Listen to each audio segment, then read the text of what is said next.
আসসালামু আলাইকুম রহমতুল্লাহি ওয়া বারাকাতুহু। তো এই এক্সাম্পলে প্রথমে আমাদেরকে ক নাম্বারে যেটা বলা হয়েছে মূলত প্রারম্ভিক মূলধন বের করতে। তো প্রারম্ভিক মূলধন আমরা মূলত এখানে বের করে ফেলবো। তো আমরা এখানে ক নাম্বারটা করতেছি না আর। তো খ নাম্বারে মূলত প্রারম্ভিক মূলধনটা করব, সম্পদগুলা যোগ করে আর দায়গুলো মাইনাস করে যেটা পাবো সেটাই হলো মূলত প্রারম্ভিক মূলধন। প্রারম্ভিক সম্পদ থেকে প্রারম্ভিক দায় বাদ দিলে। তো আমরা দেখি প্রথম 2016 সালে জুলাইয়ের 1 তারিখের লেনদেনগুলো। প্রথম আমরা নগদ টাকায় বিনিয়োগ করছি 70,000 টাকা। তারপর মজুদ পণ্য 1,20,000, দেনাদার 60,000। মজুদ পণ্য 1,20,000, দেনাদার 60,000। এটা মনে রাখতে হবে, এটা একটা মজুদ পণ্যের অঙ্ক। তো আমরা এখানে ক্রয় বিক্রয়ের ক্ষেত্রে মজুদ পণ্যের হিসাবটা রাখবো। তো পণ্য আসলে মজুদ পণ্য যোগ করবো, পণ্য চলে গেলে মজুদ পণ্য থেকে বিক্রিত পণ্যের ব্যয় বাদ দিয়ে দিব। তো এখানে সাপ্লাইজ 5,000 টাকা। এরপর পাওনাদার ছিল 40,000।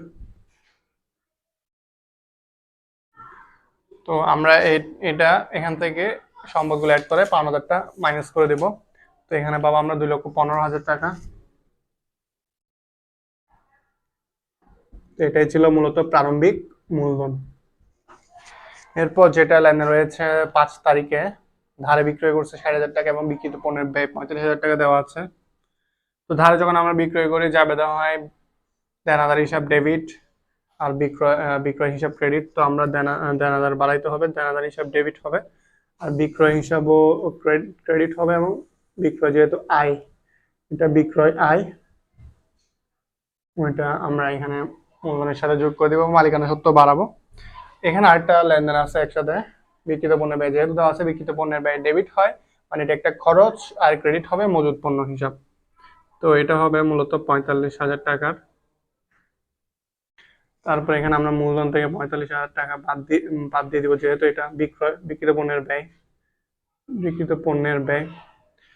এরপর লেনদেন রয়েছে কর্মচারীদের অগ্রিম বেতন প্রদান করছি। অগ্রিম বেতন প্রদান করলে সেটা অগ্রিম বেতনে লিখবো ডেবিট, আর নগদ থেকে চলে যাবে সেটা।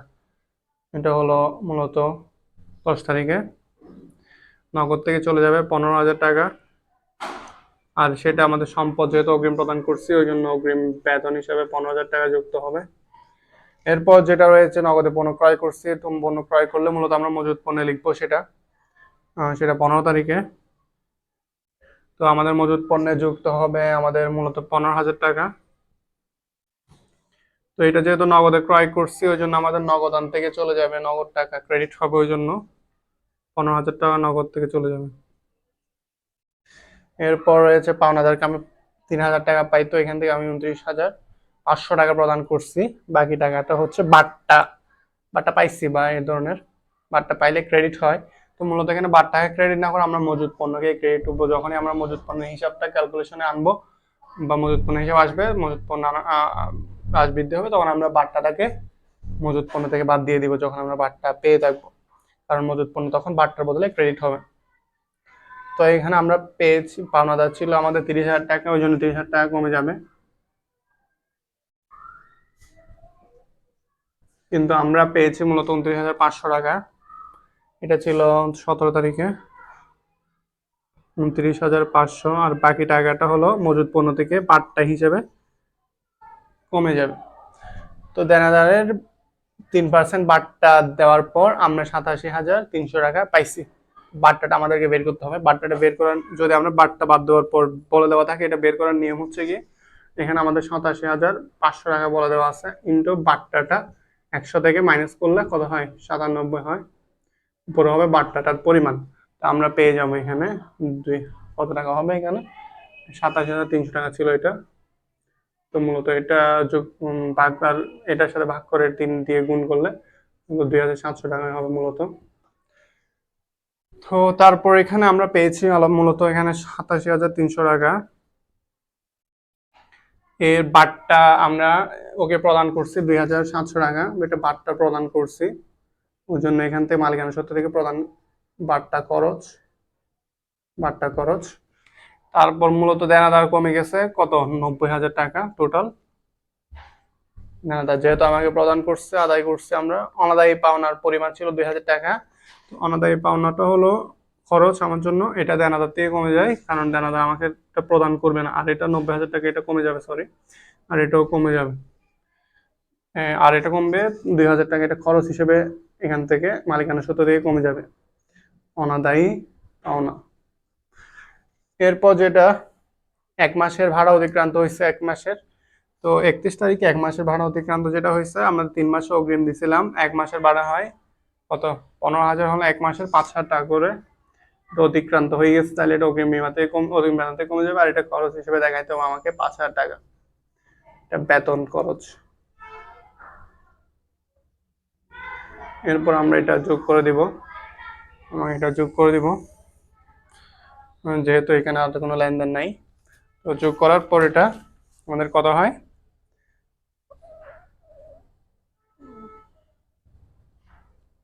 25 তারিখে যেটা ছিল,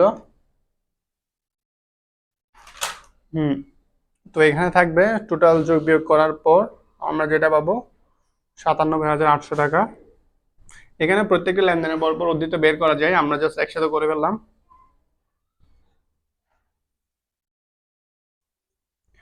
এখানে থাকবে 89,500, এখানে 28,000, 5,000, 10,000, এটা 10,000, সর্বশেষ যেটা আছে 2,20,300। তো দুটোটা যোগ করলে 2,30,300 হবে। তো এখানে এই পাশেও টোটাল যদি আমি অ্যাড করে দিই, তাহলে এখানে হবে 2,30,300 হবে। তো এখানে উভয় পাশে মিলে যাবে। এরপর আমাদেরকে বের করতে বলছে একটা আয় বিবরণী। আয় বিবরণীতে মূলত আমরা এখানে যেটা বিক্রয় করছিলাম 60,000 টাকার দেনাদার, এখানে বিক্রয় করছিলাম 60,000 টাকা, এটা আসবে বিক্রয় হিসেবে। তারপর যেটা বিক্রয় বাট্টা গুলা বাদ যাবে আমাদের। বিক্রয় বাট্টা যেটা ছিল, বাট্টা যদিও নাই, তাহলে বাদ যাবে না। তাইলে বিক্রিত পণ্যের ব্যয় আমাদের বাদ যাবে। তো তারপর আমরা এখান থেকে খরচগুলো বাদ দিয়ে দিব। এটা মূলত আমাদের বিক্রয়, এখানে বিক্রয় যেটা করছি আমরা, বিক্রয় আয় 60,000 টাকা। এখান থেকে আমরা খরচ যেগুলো আছে, যেমন বিক্রিত পণ্যের ব্যয় যেটা আছে আমাদের, টোটাল কত? বিক্রিত পণ্যের ব্যয় ছিল 45,000 টাকা। এটা বিক্রিত পণ্যের ব্যয়, বিক্রয় থেকে বাদ যাবে। বিক্রয় 60,000, বিক্রিত পণ্যের ব্যয় 45,000 ছিল, এটা বাদ যাবে। এই 45,000 টাকা বাদ দেওয়ার পর আমরা যেটা পাবো সেটা হলো 15,000 টাকা। সেটা হলো মোট আয়। মোট আয় থেকে আমরা কোন খরচগুলো বাদ দিব? এখানে বাট্টা খরচটা বাদ দিব। তারপর এখানে আমাদের এটা বাদ দিব, আলাদাই পাওনা আর বেতন খরচ, এই তিনটা বাদ দিলে, তিনটা যোগ করার পর মোট আয় থেকে বাদ দিলে যেটা পাবো সেটাই হলো আমাদের নেট আয়। তো নেট আয় আসবে মূলত আমাদের 5,300 টাকা। তো এইটা থেকে এগুলো বাদ দেবো, যেটা পাবো আমরা সেটা হলো 5,300 টাকা। এখানে 5,000, 5,300 টাকায় পাবো এখানে। এটা তিনটা যোগ করার পর কত হয়? 7,000, 9,700, 9,700 হয়। এখানে বাদ দেওয়া পাবো 5,300 টাকা। এটা হলো গ নাম্বার।